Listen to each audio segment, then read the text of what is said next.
Coming up on Mile High Mornings, the STEM school shooting suspect has been found guilty, and today he'll find out how much time he'll spend behind bars. Security is tight around the U.S. Capitol this morning as Washington prepares for a far-right Justice for 7-6 rally this weekend. And less than 100 days until Christmas. I said it. That means holiday season is right around the corner. It may be too early to set up the Christmas tree, and we want to know if you think it's too early to start holiday shopping. Mile High Morning starts now. It just feels so wrong to be talking about Christmas before Halloween, but 99 days, guys. Good Friday morning. Natasha here with Eddie and Lauren. Nice to see you guys. Happy Friday. Happy Friday. Yeah, I know. It's going to be nice today. Well, it's been really nice the last couple of days, but that's leaving people with the big question, when is fall going to actually start? All right. Well, you know, I always say fall, summer, spring. Those are all relative terms. You can have a cold day in summer. You can have a hot day in winter. You know, things like that always happen. Today will be one of those cooler days, but it will be short-lived because the heat returns for the weekend. So get in and soak it out today. 49 degrees right now. Winds coming down from the north at around 17 miles per hour. We're going to continue to see gusty northern breezes coming through the morning as that cold front continues to push its way through the area. A very quiet HD Doppler radar, though we do have some storms off to the east. But this is what we're expecting for our highs today. 76 degrees. This is nearly 20 degrees colder than we saw yesterday afternoon. We'll continue to enjoy those mostly sunny skies. It will be breezy again as we wait for that cool front to continue to push through the area. And then over the weekend, as those temperatures continue to climb as we move through the next couple of days, we'll see those highs back in the 90s tomorrow, upper 80s for Sunday. Lauren, thank you. Let's talk about the drive. Get you out the door this Friday morning. A live look at I-70 and Wadsworth headed toward us, our westbound lanes, and really not a whole lot to see out here. The metro area fairly quiet. One crash on Tower Road and 43rd. So if you're headed that way soon, something to keep in mind. But again, the big picture, really just seeing all green on our map so far this morning. 8 minutes for your east and westbound commute here out on I-70 between I-25 and 225, and no issues to report on south or northbound I-25 here between Denver, or rather downtown and the Denver Tech Center. That drive about 14 minutes. All right, thanks, Erica. Today, Denver School Board will consider whether to censure Director Tay Anderson. An investigation found claims of sexual assault against Anderson were unsubstantiated. It did find that he was flirting with a 16-year-old online. Anderson said he immediately cut off contact once he learned of her age. The report also said Anderson made unwelcome sexual comments toward the members of the Never Again Colorado Board of Directors. Anderson says he has taken accountability for his actions and apologized. In a letter to the board, he wrote he fully expects to be censured. That is a formal statement of disapproval. Now, he also wrote, this is unprecedented and reeks of anti-blackness and is rooted in systems that uphold white supremacy.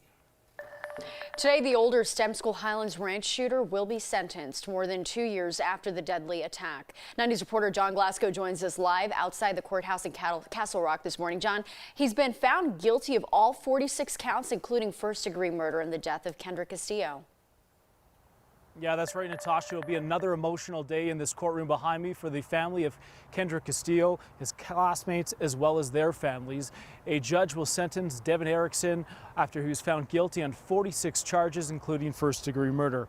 Kendra Castillo is the young hero who lost his life saving his classmates. He was the first to lunge at the shooters when they opened fire inside the classroom. 8 others were injured. The shooter pleaded not guilty in January. However, in June, a jury found him guilty on all charges he faced. The trial had been delayed several times due to the pandemic. Now, the defense argued that he was coerced by the other shooter, but the jury didn't buy that argument. After the verdict was read, Kendrick's father, John Castillo, said it was a moment of relief and justice. The shooter already faces a mandatory sentence of life in prison without the possibility of parole. The other shooter, Alec McKinney, pleaded guilty last year. He testified against Erickson in the trial and has a chance of getting parole. Natasha, the sentence is expected to come down around 1:30 this afternoon. John, appreciate you. Thank you.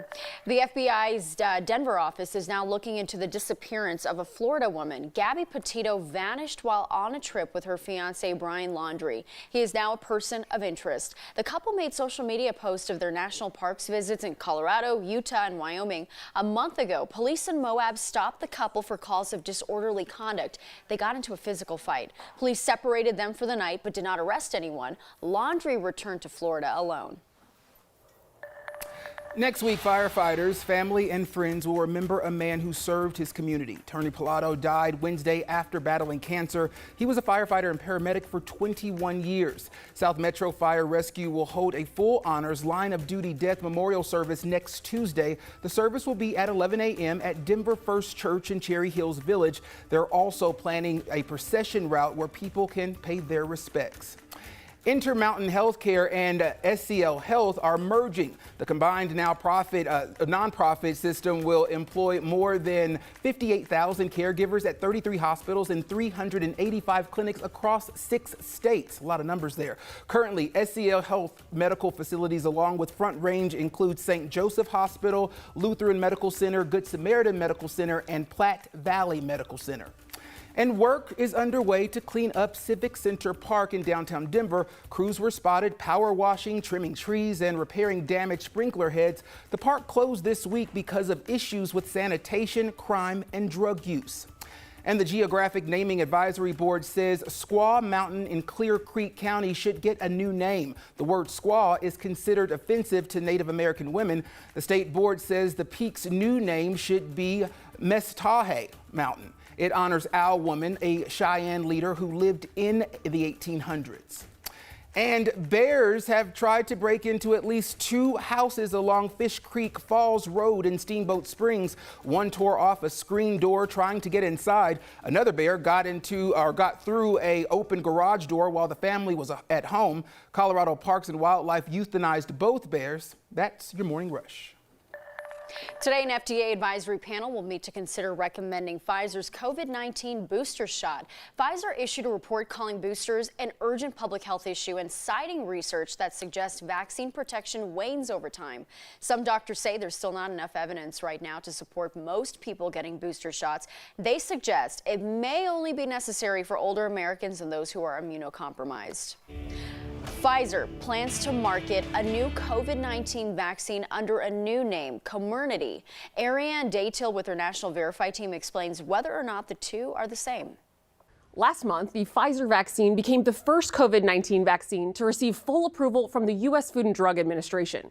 Prior to that, it had been authorized for emergency use by the FDA since December 11, 2020. Following FDA approval, Pfizer says the vaccine will now be marketed in the U.S. under a new name, Comirnaty. A Verify viewer wants to know if the FDA-approved Comirnaty and the EUA Pfizer COVID-19 vaccine contain the same ingredients. So let's verify. Are Comirnaty and the Pfizer COVID-19 vaccine the same? We went to these sources for an answer. According to the FDA and Pfizer, Comirnaty and the Pfizer COVID-19 vaccine have the same formulation and can be used interchangeably to protect against COVID-19. So why the new name? Well, in a joint press release, Pfizer and BioNTech said they decided on the name Comirnaty because it, quote, represents a combination of the terms COVID-19, mRNA, community, and immunity to highlight the first authorization of a messenger RNA vaccine, as well as the joint global efforts that made this achievement possible. So we can verify, yes, Comirnaty and the Pfizer COVID-19 vaccine are the same. If you have an issue with the name, though, don't shoot the messenger RNA. With your Verify, I'm Ariane Daytil.